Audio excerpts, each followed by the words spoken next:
Hello friend, welcome to my YouTube channel Arjun Kasaria. तो my dear friends, today will be discuss now start tense. Okay, हमने एक class में बताया था कि जिस दिन डिस्टॉर्टेड वर्ब स्टार्ट करेंगे उस दिन से टेंस का क्लास चालू हो जाएगा और स्टार्ट हो जाएगा। और टेंस का निर्माण कैसे होता है एक्चुअली, ये जो विकृत क्रिया यहाँ आप लोग देख रहे हैं, इसी के कारण, इसी के रीजन क्या होता है, डिस्टॉर्टेड वर्ब के कारण मतलब टेंस का निर्माण होता है। तो टेंस किन किन विपरीतियों से, किन किन शब्दों से, जिस तरह हिस्ट्री का कोई निर्माण होता है ना, कि मान लीजिए कि कोई बताता है कि स्टेप बाय स्टेप ये इतना सन में आया था, वो उतना सन में मर गया था, इतना सन में जन्म हुआ था, तो उसी तरह ठीक एग्जैक्टली टेंस में भी है कि टेंस का निर्माण कैसे हुआ है और किस अवस्था से हुआ है, किन किन शब्दों के विपरीतियों से मिलकर उसका पहचान बना है। ताकि होता है ना कि कोई आदमी कुछ गरीब हो जाता है या फिर अमीर हो जाता है तो उसके पीछे रीजन होता है कि नहीं, कि इस अवस्था के कारण, इस रीजन के कारण वह गरीब हो गया या फिर अमीर हो गया। एग्जैक्टली टेंस का भी वही रूल है, ठीक है। यानी कहने का मतलब है, ये आप वीडियो को देख ले रहे हैं तो कभी आपको टेंस में कोई भी तरह की डाउट नहीं होगा और लाइफ भर आपको ये सब चीज़ रूल्स रिमेंबर रहेगा, कभी भी आप इसको भूल नहीं सकते हैं। और किसी को भी अपने सरल भाषा, जो भी लैंग्वेज आप डोमेस्टिक लैंग्वेज यूज करते हैं, उस लैंग्वेज में आप किसी को भी बहुत सरल तरीक़ा से आप बता सकते हैं।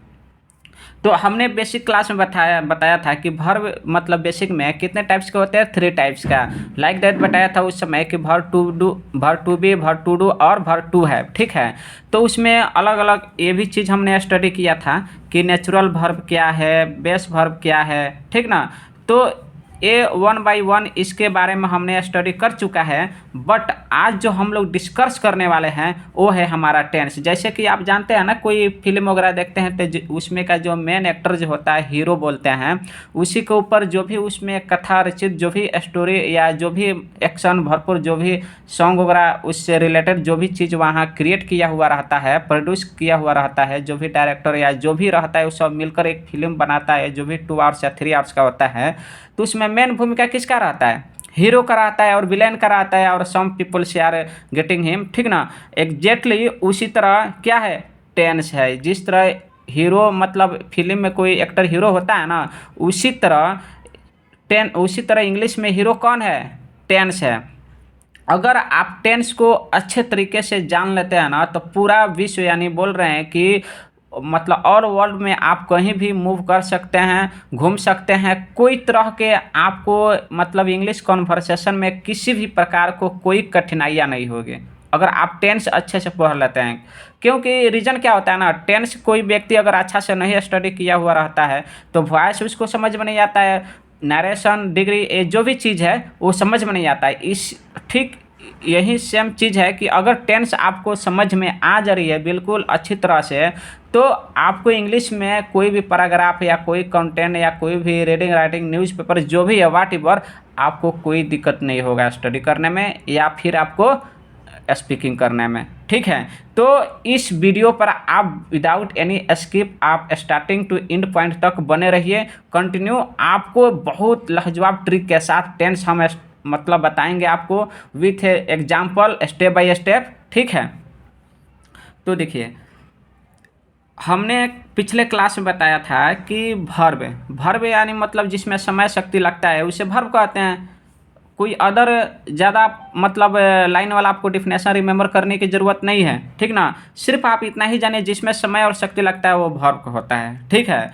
तो हमने बताया था कि नेचुरल वर्ब जिसमें धातु प्लस ना लगा रहेगा वो क्या हो जाएगा जी, नेचुरल वर्ब। लाइक दैट पढ़ना, तो इसमें देखिए ना लगा है तो ये कौन सा हो गया आपका, नेचुरल वर्ब हो गया, ठीक ना। जैसे इसका इंग्लिश क्या होगा, टू रीड, टू प्ले, इसका टू गो। फिर आपका पॉइंट आ जा रहा है बेस वर्ब। तो बेस वर्ब में अगर हम ये ना को हटा देते हैं तो जो मूल क्रिया जो आपका बच जाती है यानी धातु, उसको क्या बोलते हैं, धातु क्रिया। यानी क्रिया का मूल रूप को क्या कहते हैं, बेस वर्ब कहते हैं। लाइक दैट, लुक हियर, पढ़, खेल, जा, इसमें ना है, नहीं है, तो ना को हमने क्या किया है, रिमूव कर दिया है। तो इसलिए यहाँ not use like there right to, okay, यहाँ क्या राइट करेंगे जी, ओनली वन रीड, प्ले और गो। आगे समझ में? तो इसमें तो आपको कोई तरह की कन्फ्यूज नहीं है, डाउट नहीं है। ओके, अब आगे देखते हैं। फिर हमने ये चीज़ बताया था कि जिस दिन इसके बारे में हम लोग स्टडी करेंगे, डिस्कस करेंगे, उस दिन से हमारा टेंस का निर्माण हो जाएगा। और टेंस का पहचान कैसे होता है, यही टेंस का पहचान दिलाता है और यही टेंस का निर्माण कराता है। तो देखिए कैसे ये बोल रहा है। जैसे इसका पहचान हमने बोला कि इससे मतलब धातु प्लस ना लगा रहेगा तो इसको पहचानेंगे। फिर इसको हमने क्या बोला कि अगर ना हटा देंगे तो बेस वर्ब कहेंगे। तो इसका भी कुछ ऐसे विपरीतियाँ है, विकृतियाँ है, छोटे छोटे शब्द है जिसके कारण इसको हम जानते हैं, पहचानते हैं।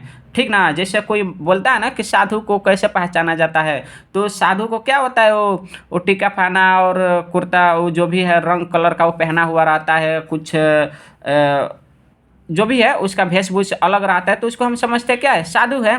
तो exactly I want to say that कि how many identify of distorted verb. ठीक है, तो विकृत क्रिया ये धातु प्लस ता है, ता था या फिर एगा एगे, जो भी इस तरह के विकृतियाँ लगा रहेगा। विकृतियाँ का मतलब ये देखिए लास्ट में क्या है, ता है, ता था या फिर एगा, ये शब्द लगा रहेगा तो उसको हम क्या समझेंगे जी, डिस्टॉर्टेड वर्ब बोलेंगे। आ रहा समझ में? आएगा धीरे धीरे आगे समझ में। जैसे इसको एक पहचानने का ट्रिक बताया ना, ठीक ये धातु में क्या लगा रहेगा, इस तरह की टर्म यानी इस तरह की वर्ड लगा रहेगा, यानी ये विपरीतियों यानी विकृतियाँ बोला जाता है। विकृतियाँ मतलब छोटे छोटे शब्द लगा रहता है। ठीक ना? तो इसको हम क्या समझेंगे, डिस्टॉर्टेड वर्ब। अब कुछ पॉइंट है डिस्टॉर्टेड वर्ब को पहचानने का, देख लेते हैं क्या है। यहाँ देखिए विकृत क्रिया यानी डिस्टॉर्टेड वर्ब, ये बोल रहा है कि धातु क्रिया में कुछ रिप्रीतियों के मतलब क्या होता है, कुछ शब्द छोटा छोटा, कुछ शब्द छोटा छोटा को जोड़कर विकृत क्रिया का रूप देते हैं। विकृत क्रिया यानी डिस्टॉर्टेड वर्ब का रूप देते हैं। इन्हीं विकृतियों की सहायता से टेंस का निर्माण होता है। देखिए, तथा पहचान भी होता है। कहने का मतलब है कि डिस्टॉर्टेड वर्ब के ही कारण हमारा टेंस का पहचान होता है और निर्माण होता है, जब उसमें कुछ सम विपरीतियों उसमें जाकर क्या होता है, ऐड हो जाता है। लाइक दैट आप यहाँ एग्जाम्पल के साथ समझिए। जैसे मूल क्रिया में पढ़ना, तो मूल क्रिया क्यों इसको बोला गया, क्योंकि ये जो वर्ब है ना, धातु में क्या लगा है, ना लगा है। और धातु क्रिया क्यों इसको बोला है, क्योंकि इसमें से ना को रिमूव कर दिया, जो बच गया वो आपका क्या हो गया, पर हो गया। तो इसका इंग्लिश क्या हो जाएगा जी, टू रीड, और पर के क्या होगा जी, रीड। अब देखिए विकृतियाँ यानी विपरीतियों को, ये जो चीज़ बोल रहे हैं ना यहाँ की विपरीतियों को जोड़कर किस में, डिस्टॉर्टेड वर्ब में टेंस का निर्माण होता है या फिर उसका पहचान भी होता है। तो जान लेते हैं कि विकृतियाँ क्या है एक्चुअली। तो देखिए यहाँ बेसिकली विपरीतियों को हमने ऐड किया है, विकृतियाँ क्या है, यानी वो वर्ब में पहले तो वर्ब में ना लगता था या फिर ना को रिमूव कर देते थे, अब वर्ब में लास्ट में क्या रहेगा उसमें ऐड करके ता है, ता था, एगा। समझ रहे हैं? तो ये विकृतियाँ जो है वो उसमें क्या हो रहा है, वर्ब में ऐड हो रहा है, तो उसका समय के अनुसार परिवर्तन भी होगा। जैसे समझिए ये यहाँ पढ़ता है, यानी है वाला शब्द आ गया तो समझ लीजिए कि आपका क्या होगा जी, सिंपल प्रेजेंट टेंस। यहाँ शॉर्टकट में राइट किया है, स्पेस नहीं था, लेकिन आगे की ओर हम इसके बारे में एक्सप्लेन कर कर बताएंगे। फिर ता था, पढ़ता था, ये आपका क्या हो गया, सिंपल पास्ट टेंस। ठीक है। फिर एगा, ये आपका क्या हो गया जी, सिंपल फ्यूचर टेंस। यानी देखिए कहने का मतलब है ता है, इसमें देखिए सब क्या है, विपरीतियाँ है, ता था, एगा, ये सब जब इसमें ज्वाइंट हो रहा है ना, तो आपको क्या हो रहा है, क्रिया, विकृत क्रिया का निर्माण हो रहा है। जब विकृत क्रिया का निर्माण होता है तो हमारा टेंस का भी निर्माण होता है कि भाई विकृत क्रिया है तो कौन सी टेंस में है और किस अवस्था में और किस पोजीशन में है, तो उसको बनाया कैसे जाएगा, दर्शाया कैसे जाएगा। ठीक है, तो यही बता रहा है। तो पढ़ता है तो क्या हो गया, इसमें देखिए ता है जुड़ गया, ये क्या है, विकृतियाँ है। क्या है जी, विकृतियाँ है। तो इसका पहचान क्या हो गया, पढ़ता है। तो हैं से आपका पता चला कि प्रेजेंट टेंस में आएगा। ता था यानी बीते हुए समय का बोध बता रहा है, तो ये सिंपल पास्ट टेंस में आएगा। इसमें देखिए ससुरा एगे एगा ज्वाइंट हुआ है तो इसमें पढ़ेगा, यानी फ्यूचर टेंस की पहचान दिला रही है। समझ गया ना कि टेंस का निर्माण कैसे होता है। अब तो कोई डाउट नहीं होगा। फिर अब आगे देखिए कितना इंटरेस्टिंग लाजवाब ट्रिक है। कुछ हमने नोट से गाइड किया है, ठीक है, किसके मतलब डिस्टॉर्टेड वर्ब के अकॉर्डिंग, उसके मतलब रिलेटिव में कि क्या कुछ उसमें पॉइंट है। उसको जानने के लिए बहुत इंपॉर्टेंट चीज़ है कि वो जान लेंगे तो हमारा टेंस को पढ़ने में कोई तरह के दिक्कत कठिनाइयाँ नहीं होगी। तो देखते हैं कि पॉइंट क्या है। जब विकृत क्रिया का प्रयोग वाक्य टेंस निर्माण के लिए करते हैं तो उस वर्ब को प्रिंसिपल वर्ब कहते हैं। अब देखिए ससुरा क्या बोल रहा है। ये जो विकृतियाँ जो ता है और फिर ता था या फिर एगा, ये जिसमें ऐड हुआ है ना, उसको हमने क्या यहाँ पहचान दिलाया जी, वर्ब, जिसमें क्या लगता है, समय और शक्ति लगता है, तो डेट इज नोन एज क्या, वर्ब। Got it.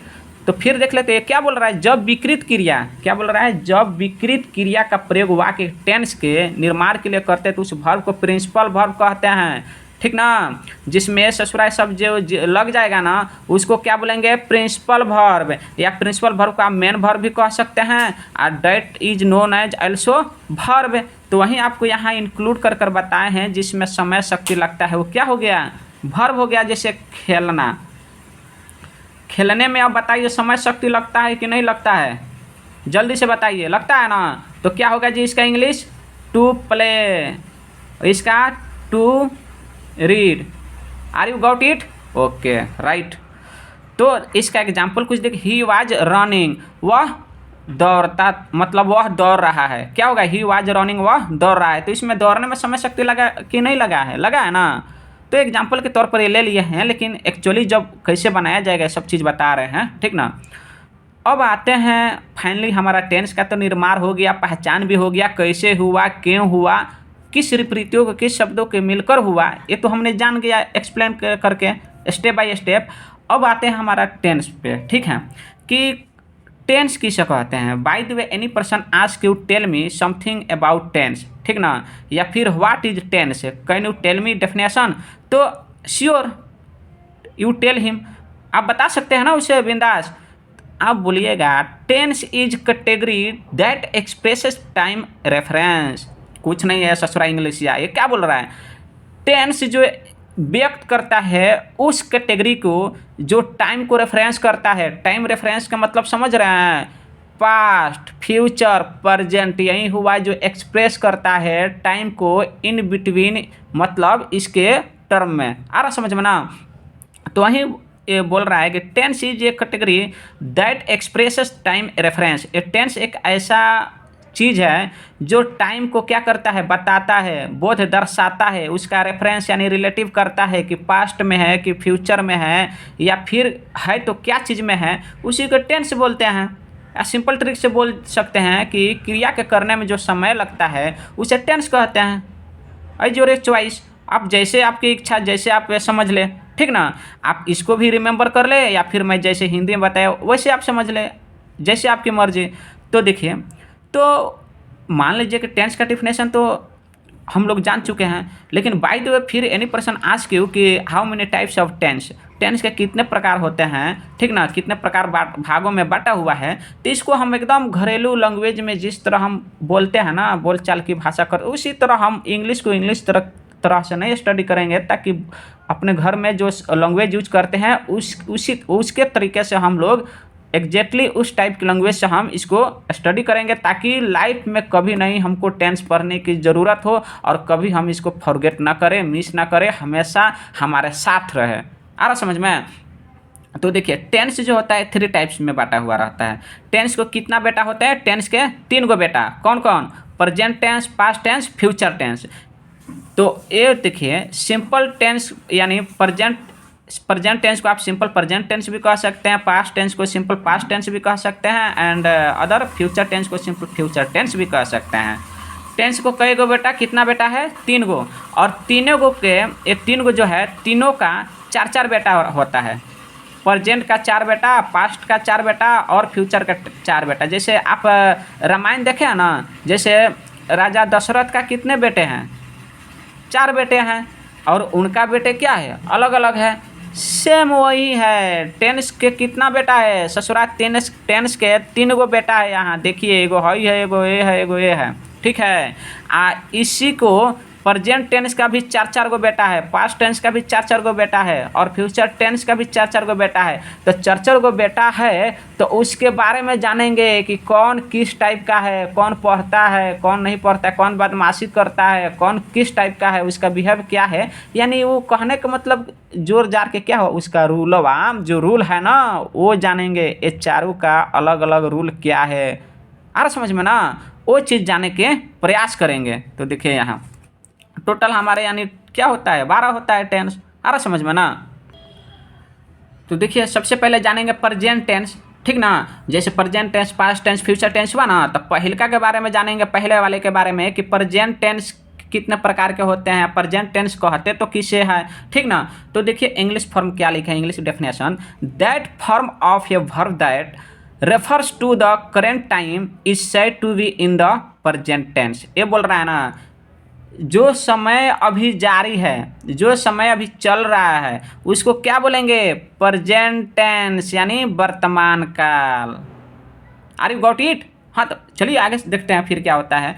तो ये बोल रहा है ना कि प्रेजेंट टेंस यानी टेंस के 3 गो बेटा और तीनों गो के 4 बेटा। तो पहले का प्रेजेंट टेंस के बारे में देखते हैं, इसका भी कितना बेटा है, 4 गो बेटा है। तो 4 है तो कौन कौन है, जैसे राम, लक्ष्मण, ओ शत्रुघ्न, भरत जो थे ना दशरथ का पुत्र, उसी तरह ये प्रेजेंट टेंस का भी क्या है, 4 गो है। तो देखते हैं कौन कौन है। तो राम के भी उसमें अलग अलग उनका मतलब 2 पुत्र थे ना, लव लव कुश, तो इसका भी प्रेजेंट टेंस का क्या है, 4 बेटे हैं। तो देखिए प्रेजेंट इंडेफिनिट टेंस, या इसको आप ऐसे भी कह सकते हैं सिंपल प्रेजेंट टेंस। इसका मीनिंग क्या होता है जी, सामान्य वर्तमान काल। दूसरा देखिए, दूसरा का नाम क्या है, प्रेजेंट कंटिन्यूअस टेंस, ठीक। आप इसको ऐसे भी बोल सकते हैं प्रेजेंट इम्परफेक्ट टेंस या फिर प्रेजेंट प्रोग्रेसिव टेंस। कभी कभी क्या होता है ना कि सम बुक्स में क्या दिया रहता है, ओनली वन यही दिया रहता है, या फिर ये दिया हुआ रहेगा, या फिर ये दिया हुआ रहेगा। तो आपको कंफ्यूज होने की मतलब कंफ्यूज होने की कोई ज़रूरत नहीं है, ठीक ना। आप ये तीनों नाम से जान लेते हैं, तो मान लीजिए कि कोई आपसे ये पूछ दे, अगर आप नहीं जानते होंगे कि प्रेजेंट इम्परफेक्ट टेंस किसे कहते हैं, आप जानते हैं सिर्फ प्रेजेंट कंटिन्यूअस टेंस, आप प्रेजेंट प्रोग्रेसिव टेंस, तो आप तो फंस गए वहाँ पे। इसलिए हमने यहाँ एक्सप्लेन कर कर बता दिए हैं कि एक चीज़ को कितने नेम से जाना जाता है। अरे समझ में, जैसे कोई एक गॉड्स होता है तो उसको कई नेम से जाना जाता है ना, एग्जैक्टली सेम आई थिंक यहाँ क्या हुआ है, उसी तरह हुआ है। तो पहला का ये नाम है, दूसरा के 3 गो नाम से जाना जाता है। अब तीसरा के देखेंगे, तीसरा का नाम क्या है, प्रेजेंट परफेक्ट टेंस। क्या है, प्रेजेंट परफेक्ट टेंस यानी पूर्ण वर्तमान काल। और चौथा का नाम क्या है, प्रेजेंट परफेक्ट कंटिन्यूअस टेंस, या प्रेजेंट परफेक्ट इम्परफेक्ट टेंस, या प्रेजेंट परफेक्ट प्रोग्रेसिव टेंस। इसको भी 3 नाम से जाना जाता है, ठीक है, याद कर लीजिए। तो इसका मीनिंग क्या होता है, पूर्ण या अपूर्ण वर्तमान काल, पूर्ण अपूर्ण वर्तमान काल, या फिर इसको बोलिए संदिग्ध वर्तमान काल। आगे समझ में ना कि टेंस कितने प्रकार के होते हैं, 3 प्रकार का। कौन कौन, present tense, past tense, future tense. अब प्रेजेंट टेंस कितने प्रकार के होते हैं, 4 प्रकार का, 4 टाइप्स का होता है। कौन कौन, प्रेजेंट इंडेफिनिट टेंस, ठीक है, प्रेजेंट कंटिन्यूअस टेंस, या प्रेजेंट प्रोग्रेसिव टेंस, या प्रेजेंट इम्परफेक्ट टेंस, या फिर तीसरा बोलिए प्रेजेंट परफेक्ट टेंस, चौथा प्रेजेंट परफेक्ट कंटिन्यूअस टेंस। समझ गए। अब एक एक करके देखेंगे कि प्रेजेंट इंडेफिनिट टेंस किसे कहते हैं, इस एक कैसा रहता है, कैसे एक दूसरे के साथ बिहेव करता है, इसको पढ़ने लिखने का रूल क्या है, इसके बारे में एकदम सिंपल तरीके से विथ ट्रिक के माध्यम से हम समझेंगे। प्रेजेंट इंडेफिनिट टेंस यानी समान वर्तमान काल, ठीक है। इसका डिफिनेशन क्या होगा, सिंपल ट्रिक से जान लेते हैं। ये तो घुमा फिरा कर वहीं आ रहा है, जब प्रेजेंट टेंस की बातें जब कही जा रही है तो जो समय अभी जारी है, हाँ, लेकिन समय में भी अलग अलग उसमें एक कैटेगरी मिला हुआ है। आ रहा समझ में, कैटेगरी मतलब प्रेजेंट कंटिन्यूअस भी हो गया, प्रेजेंट इम्परफेक्ट यानी प्रेजेंट परफेक्ट भी हो गया, प्रेजेंट इंडेफिनिट भी हो गया, आप प्रेजेंट परफेक्ट कंटिन्यूअस भी हो गया। यानी एक कैटेगरी अलग अलग भागों में बटा हुआ है, लेकिन मिला जुला कर आपको कहा जाए यानी समझाया जाए तो क्या हो रहा है, अभी समय जारी रहने के ही बोध बता रहा है, जो समय अभी चल रहा है प्रेजेंट में, लेकिन उसी में इसका अलग अलग क्या है, विपरीतियाँ है, अलग अलग उसका विकृतियाँ है, पहचान है। तो उसका अलग अलग कुछ तो ट्रिक होगा ही, अलग अलग उसका 4 बेटा है तो कुछ कुछ उसका डिफरेंस अलग अलग रहेगा ही। हाँ, कि समझेंगे कि उसका बिहेवियर कैसा है, वो कैसा रहता खाता पीता है, उसको मतलब सजावट या कैसे उसको ओढ़ावा पहनावा है, समझते हैं ना किसी के बारे में। ठीक इसी तरह इसको भी जानेंगे कि इसको बनाने का रूल क्या है, कैसे है, नेगेटिव, इंट्रोगेटिव, पॉजिटिव, ये सब चीज़ इसको समझेंगे। तो देखिए यहाँ डिफिनेशन हमने सरल तरीका से बताया है कि व्हेन इट हैपेंस रेगुलरली, जो समय यानी कंटिन्यू हो यानी जारी हो, उसको क्या बोले, जो समय भी जारी हो, प्रेजेंट इन्फिनिट टेंस कहते हैं, ठीक ना। जैसे राम खाता है, क्या हुआ जी, राम खाता है, तो राम अभी क्या कर रहा है, खाने की काम कर रहा है। आ रहा समझ में आता है। देखिए तो ये ता है ती है रिप्रीतिया जुड़ गया तो जुट गया, तो ये प्रेजेंट टेंस का निर्माण हुआ कि नहीं हुआ।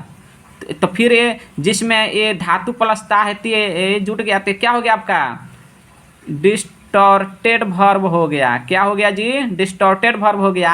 और डिस्टॉर्टेड वर्ब के ही कारण हमारा क्या हुआ, टेंस का निर्माण हुआ। आ समझ में ना। अब देखिए पहचान, मान लेते हैं भाई प्रेजेंट इन्फिनिट टेंस को तो डेफिनेशन मालूम हो गया, लेकिन पहचानेंगे कैसे भाई कि प्रेजेंट इन्फिनिट टेंस है। डाकू को समझते हैं ना, डाकू को कैसे पहचानते हैं, रबरी को, उसका आंख बड़ा बड़ा होता है, लाल लाल होता है, मुच्छे एकदम तगड़ा उठा हुआ रहता है, बड़ा बड़ा रहता है, तो डर जाते हैं ना हम एक्चुअली बचपन में, अरे चोर है, ये डाकू है, होता है ना। तो एग्जैक्टली यहाँ पर भी हम समझेंगे कि ये कुछ ट्रिक है, ये चीज़ है, टर्म है, विपरीतिया है, विकृतिया है, कुछ शब्द है और हाव पहनावा है, इसके द्वारा हमको पता चल जाएगा कि एक्चुअली क्या है, प्रेजेंट इंडेफिनिट टेंस है। आ रहा समझ में। तो देखिए पहचान, जिस हिंदी वाक्य के क्रिया के अंत में ता है, ती है, ते है तथा आदि शब्द लगा रहे तो वैसे सेंटेंस को प्रेजेंट इंडेफिनिट टेंस का वाक्य समझा जाता है। समझ रहे हैं क्या बोल रहा है, जिस हिंदी वाक्य क्रिया के अंत में ता है, ती है, यहाँ देखिए ता है, फिर ती है या ते है, आदि शब्द यहाँ लगा रहे तो वैसे सेंटेंस को प्रेजेंट इन्फिनिट टेंस का वाक्य समझा जाता है। For example you look here, Ram जाता है, तो यहाँ देखिए तो ये कुछ वर्ड है इस क्रिया के अंत में, क्रिया है ना भाई, क्रिया है यानी डिस्टॉर्टेड वर्ब है, इसके अंत में ता है, ती है लगा है, तो इसको क्या चीज़ पहचानेंगे जी, प्रेजेंट इंडेफिनिट टेंस समझेंगे। आ रहा समझ में। मैं जानता हूँ, तो देखिए ता हूँ, तो ये क्रिया है, ये ससुरा क्या है, जानता हूँ, क्रिया समय शक्ति लगता है ना, तो ये क्रिया है, तो ता है, ती है लगा है, तो इसको क्या बोलेंगे, प्रेजेंट इंडेफिनिट टेंस। आ रहा समझ में, या सिंपल प्रेजेंट टेंस। उसी तरह यू लुक हियर, आ रहा समझ में ना। अब देखेंगे कि ये चीज़ हो गया प्रेजेंट इन्फिनिट टेंस को पहचानने का तरीका, लेकिन इसको बनाएंगे कैसे, रूल क्या होता है, इसका फॉर्मेलिटी क्या होता है, ज़रा वो भी देख लेते हैं। ठीक है, तो देखिए प्रेजेंट इन्फिनिट टेंस को एफर्मेटिव या असर्टिव या फिर आप पॉजिटिव सेंटेंस के, आप तीनों नेम से बोल सकते हैं, या प्रेजेंट इन्फिनिट टेंस को एफर्मेटिव बोलिए, या फिर असर्टिव बोलिए, या फिर पॉजिटिव सेंटेंस बोलिए। तो इसका बनाने का रूल क्या होता है, यानी नियम यानी फॉर्म क्या होता है। तो देखिए सब्जेक्ट प्लस मेन वर्ब 1 या मेन वर्ब 5 प्लस ऑब्जेक्ट। क्या होता है जी, सब्जेक्ट। तो सब्जेक्ट के बारे में आपको ऑलरेडी टोल्ड यू कि सब्जेक्ट किसे कहते हैं, जो शुरुआत में यानी किसी काम को करने वालों को क्या बोला जाता है, सब्जेक्ट, यानी कार्यकर्ता को क्या बोला जाता है जी, सब्जेक्ट बोला जाता है। मान लीजिए कोई मेला है, उसका कार्यकर्ता कोई एक रहता है ना, तो उस कार्यकर्ता को क्या बोलेंगे, यानी करने वालों को सब्जेक्ट बोला जाएगा। और ये तो आप लोग जानते ही हैं क्या है, मेन वर्ब 1 मेन वर्ब 5। अब ये तो नया चीज़ आपको आ गया, मेन वर्ब 1 मेन वर्ब 5, तो इसके बारे में भी जानेंगे। लेकिन ये क्या घुमा फिरा कर बात की जा रही है यहाँ पर, वर्ब के, तो वर्ब को नहीं जानते हैं जिसमें समय शक्ति लगता है जी। और फिर आपका आ गया क्या, ऑब्जेक्ट। ऑब्जेक्ट यानी क्रिया का फल जिस पर पड़ता है उसे क्या कहते हैं, ऑब्जेक्ट कहते हैं। तो फाइनली हमारा रूल क्या हो गया जी, look here, subject plus MV1 या मेन वर्ब 5 प्लस ऑब्जेक्ट। ठीक है, तो अब हमारे यहाँ एक रीजन आ रहा है, सोचने वाली बात आ रही है कि भाई मेन वर्ब 1 और मेन वर्ब 5 किसके साथ यूज होगा। तो होता है ना वो ग्रामर या कोई यानी बुक में ट्रांसलेशन को घुमा फिरा कर दिया रहता है कि थर्ड पर्सन के सिंगुलर नंबर के साथ वर्ब में SES एफर्मेटिव सेंटेंस को प्रेजेंट इंडेफिनिट टेंस को बनाने में यूज किया जाता है। अनदर वर्ड्स के यानी प्लूरल जो रहता है, जैसे थर्ड पर्सन के प्लूरल दे हो गया या प्लूरल नेम हो गया, फिर सेकेंड पर्सन I we या फिर जो भी है उस सब के साथ क्या लगता है, भर में SES नहीं लगता है, तो घुमा फिरा कर जाने की क्या ज़रूरत है, उतना लंबा पैराग्राफ स्टडी करने की क्या जरूरत है, ट्रिक के माध्यम से समझते हैं भाई। तो सिंपल ट्रिक है यहाँ, आप समझिए कि ही सी इट वन नेम के साथ, क्या क्या चीज़ के साथ, ही सी इट वन नेम के साथ मेन वर्ब 5 का यूज होगा, यानी वर्ब में ससुरा क्या लग जाएगा जी, एस या ई एस लगेगा, यानी इसी को बोला जाता है प्रिंसिपल वर्ब या मेन वर्ब या वर्ब। तो इसको जिस वर्ब में एस या ई एस लग जाता है उस वर्ब क्या चीज़ में परिवर्तित हो जाता है जी, मेन वर्ब 5 में। और जिसमें एस ई एस नहीं लगता है वो कौन सा वर्ब होता है जी, मेन वर्ब 1। वो जैसे जो उसका निर्माण हुआ उसे के तैसे रहता है। आ रहा समझ में। अब देख लीजिए कि किस में एस ई एस नहीं लगेगा। तो यहाँ देखिए आई यू वी दे या प्लुरल नेम हो, ठीक है, तो उस वर्ब में एस आई एस नहीं लगेगा। आ रहा समझ में ना। और एक चीज़ और आपको बता दे रहा हूँ कि यहाँ फिर एस और ई एस आ गया, ये भी जानना बहुत नेसेसरी है। आप एस ई एस तो लगा दीजिएगा, लेकिन कहाँ पर एस लगाइएगा और कहाँ पर ई एस लगाइएगा। तो आप आर्टिकल जानते हैं ना, आर्टिकल यानी आपको ए एन यानी इनडिफिनिट आर्टिकल आपको बताए थे, ए और एन का यूज कहाँ किया जाएगा। यानी अल्फ़ाबेट में कुल टोटल लेटर कितना होता है, 26 होता है। तो 21 आपका क्या हो गया, कॉन्सोनेंट हो गया, एंड 5 क्या हो गया आपका, वोवेल लेटर हो गया। तो वोवेल लेटर में मतलब वोवेल नंबर में भी 2 टाइप्स का होता है, वोवेल लेटर होता है और वोवेल साउंड होता है, ठीक ना। तो वहीं वोवेल नंबर जो आपका होता है ना, ए ई आई ओ यू, ये जिस वर्ब के इंग्लिश में लास्ट में ए ससुरा आपको दिख जाएगा ना, तो उसमें ई एस का निर्माण हो जाएगा, उसमें ई एस जाकर लॉ से सट जाएगा, धीरे से उसमें सट जाएगा। जैसे सटा दो ना इसमें गो, तेज देखिए तो ये वर्ब है, अब वर्ब के लास्ट में ये वोवेल नंबर आ गया जी, तो इसमें क्या लगेगा, एस या ई एस लगेगा, धीरे से सटा दो ई एस, तो क्या हो गया, गोज हो गया। आ रहा समझ में ना। और जिस क्रिया के अंत में ये वर्ब नंबर एक वोवेल्स नंबर नहीं हो, ठीक ना, तो उसमें सिर्फ एस लग जाएगा। जैसे मान लीजिए ई ए टी, इसमें लास्ट में वोवेल नंबर है नहीं ना, तो धीरे से इसमें एस सट जाएगा। डाउट क्लियर हो गया कि एस और ई एस किस में लगेगा। तो वोवेल नंबर जिस क्रिया इंग्लिश वर्ड के लास्ट में आए तो उसमें क्या लग जाएगा, ई एस, अनदर के साथ ए एस लगेगा। कब, ये सब के साथ, ये सब के साथ, यानी ये कहने का मतलब है ये घुमा फिरा कर आपका क्या हो गया, सिंगुलर हो गया। एस एंड शॉर्टकट में लिख देते हैं सिंगुलर नंबर हो गया। और ये घुमा फिरा कर आप इसको क्या कह सकते हैं, इसको आप प्लुरल नंबर कह सकते हैं। तो इसके साथ वर्ब में एस ई एस नहीं लगेगा और इसके साथ वर्ब में एस या ई एस लगेगा। तो एस किसके साथ लगेगा, ई एस किसके साथ लगेगा, ये तो आप फॉर्मेलिटी के अनुसार ये समझ गए होंगे, ठीक ना। तो वो भी क्या चीज़ में एस ई एस का प्रयोग देखा जाता है, सिर्फ प्रेजेंट इंडेफिनिट टेंस को अफर्मेटिव सेंटेंस में, यानी पॉजिटिव सेंटेंस में सिर्फ वर्ब में एस आई एस का रूप देखा जाता है। अनदर रूल्स में नेगेटिव इंटरप्रेटिव एच वर्ड जो भी होता है उसमें नहीं देखा जाता है। ओनली वन किस में, पॉजिटिव सेंटेंस या फिर अफर्मेटिव सेंटेंस या एसेटिव सेंटेंस के सिर्फ उसी में V1 या V5 देखा जाता है। ओके, अब आप देखिए यहाँ इस रूल के, यहाँ जो आपको रूल यहाँ राइट किए हैं, ये रूल के अकॉर्डिंग आप इसको बना सकते हैं कि नहीं बना सकते हैं। तो देखिए, तो यहाँ राम जाता है तो क्या होगा जी, राम और जाता है, तो राम देखिए एस ई एस लगेगा तो कहाँ लगेगा, सिंगुलर, यानी सब्जेक्ट के ऊपर आपका डिपेंड बनता है, ठीक ना। एज पर subject there are use in verb s या ई एस। आ रहा समझ में ना। सब्जेक्ट के अकॉर्डिंग आपको वर्ब गाइड होगा, सब्जेक्ट के अकॉर्डिंग वर्ब गाइड होगा। यानी कहने का मतलब है कि सब्जेक्ट के अनुसार ही वर्ब को क्या करेंगे, लिखेंगे, मेन वर्ब 1 या मेन वर्ब 5, बाकी किसी के अलावा नहीं। समझ रहे हैं ना। तो यहाँ देखिए राम जाता है, तो राम क्या है, एक वचन यानी सिंगुलर है, तो वर्ब को भी क्या करेंगे, सिंगुलर बनाएंगे। यदि ये सब्जेक्टवा प्लुरल रहता, बहुवचन रहता, तो ये वर्ब को भी क्या करते, बहुवचन बनाते। तो बहुवचन कम बनेगा, उसमें ए एस नहीं लगाएंगे। और समझ में, जैसे आपको समझ में आ रहा होगा कि नाउन में एस ई एस लगाते हैं तो प्लुरल हो जाता है, लेकिन यहाँ वर्ब में एस ई एस लगाते हैं तो क्या हो जाता है, सिंगुलर हो जाता है। लेकिन समझिए भाई, वो नाउन है और ये वर्ब है। अरे समझ में ना। तो ये कंफ्यूज करने वाली चीज़ है। लोग पूछ देता है कि ठीक है भाई, यानी गो हो गया, उसमें एस ई एस लगा दिए तो सिंगुलर हो गया। अच्छा ठीक है, तो कोई बोल देता है कि बॉय, उसमें एस लगाओ तो बोलेगा कि अरे इसमें भी एस लगाते भी तो सिंगुलर होना चाहिए। लेकिन नहीं, ऐसा थॉट नहीं करना है। वो क्या है, वो नाउन है बट ये वर्ब है। तो वर्ब तो आप जानते हैं ना, जिसमें समय शक्ति लगता है, लेकिन बॉय में समय शक्ति थोड़ा लगता है भाई, नहीं ना। तो ये चीज़ आपको थॉट करना है, ये थोड़ा बेसिक चीज़ है। कोई कंफ्यूज करता है आपसे, जब पूछता है इधर उधर माइंड आपको ये करने के लिए, डाइवर्ट करने के लिए, तो कंफ्यूज होने की, डाइवर्ट होने की कोई ज़रूरत नहीं है। तो फाइनली हमारा क्या होगा जी, राम जाता है तो क्या हो गया यहाँ, राम गोज। तो यहाँ देखिए, तो ये सिंगुलर है, इसलिए वर्ब को भी क्या करेंगे, सिंगुलर करेंगे।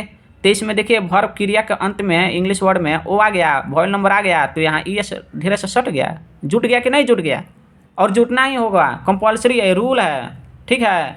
फिर यहाँ देखिए मैं जानता हूँ, तो क्या होगा, आई नो। आप तो बोलिएगा कि मैं जानता हूँ, ये सिंगुलर सिंगुलर दिखाई दे रहा है, तो इसमें एस ई एस क्यों नहीं लगा।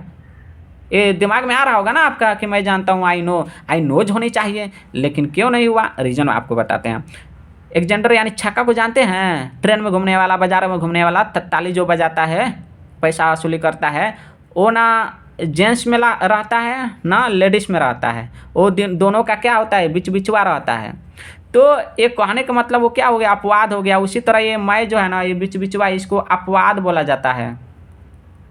क्या बोला जाता है जी, अपवाद। ये सिंगुलर में भी ससुरा काउंट होता है और प्लुरल में भी काउंट होता है, इसलिए इसके साथ प्लुरल का ही यूज किया जाता है, ठीक ना। इसके साथ मतलब सिंगुलर का व्यवहार नहीं किया। इसका रूल टर्म, इसका इंग्लिश वर्ड यूज करने का ही अलग इसका कुछ सोर्स है। आ रहा समझ में ना। तो हम लोग स्कूल जाते हैं तो क्या होगा, हम लोग क्या है, सब्जेक्ट है। तो यहाँ देखिए, तो रूल हमारा क्या है, सब्जेक्ट, फिर main verb 1 main 5 plus object. Subject क्या है, हम लोग, तो क्या हो जाएगा जी, वी होगा। तो वी क्या है, बहुवचन है यानी प्लुरल है। उसके बाद verb, main verb 1 main verb 5। तो क्या लिखिएगा, मेन वर्ब 1 लिखिएगा कि मेन वर्ब 5, नहीं मेन वर्ब 5 नहीं लिखिएगा, मेन वर्ब 1 लिखिएगा। क्यों, बिकॉज हियर हम लोग क्या है, प्लुरल है। तो क्या होगा जी, जाते हैं, तो क्या है, वर्ब है। तो यहीं बोल रहा है ना, सब्जेक्ट के बाद वर्ब है, तो यहाँ जाते हैं वर्ब है, तो क्या होगा जी, यहाँ गो। उसके बाद ऑब्जेक्ट यानी अदर, जो चीज़ बच गया आपका, क्या हो गया, स्कूल, तो गो टू स्कूल, ठीक ना। वह आता है, तो ये क्या होगा, यहाँ देखिए, वह अगर आती है तो सी हो जाता, आता है तो जेंट्स का बोध हो रहा है, तो ही होगा, ही कम्स। आ रहा समझ में ना। तो आज के क्लास के लिए बस इतना ही, ठीक ना। इसलिए ज़्यादा नहीं बता रहा हूँ ताकि लॉन्ग वीडियो हो जाएगा और आपको इंटरेस्टिंग भी उतना नहीं होगा, नर्वस हो जाइएगा। अगले वीडियो में इसको और एक्सप्लेन करके बताएंगे कि प्रेजेंट इंफिनिट टेंस को नेगेटिव सेंटेंस में बनाने का रूल क्या होता है और कैसे बनाया जाता है। बहुत इंटरेस्टिंग के साथ उसको समझा जाएगा। Okay, thank you my dear friends. ये वीडियो ज़्यादा से ज़्यादा शेयर कीजिए अपने जो भी फ्रेंड्स हैं जो इंग्लिश में कमज़ोर हैं, ठीक ना, जो इंग्लिश को एकदम हार्ड सब्जेक्ट समझते हैं, उनके पास एक्चुअली आपसे रिक्वेस्ट है कि उसके पास शेयर कीजिए, ताकि वो भी मतलब इंग्लिश को ईजी तरीके से समझ ले और उसका फेवरेट लैंग्वेज इंग्लिश हो जाए। Okay, thank you.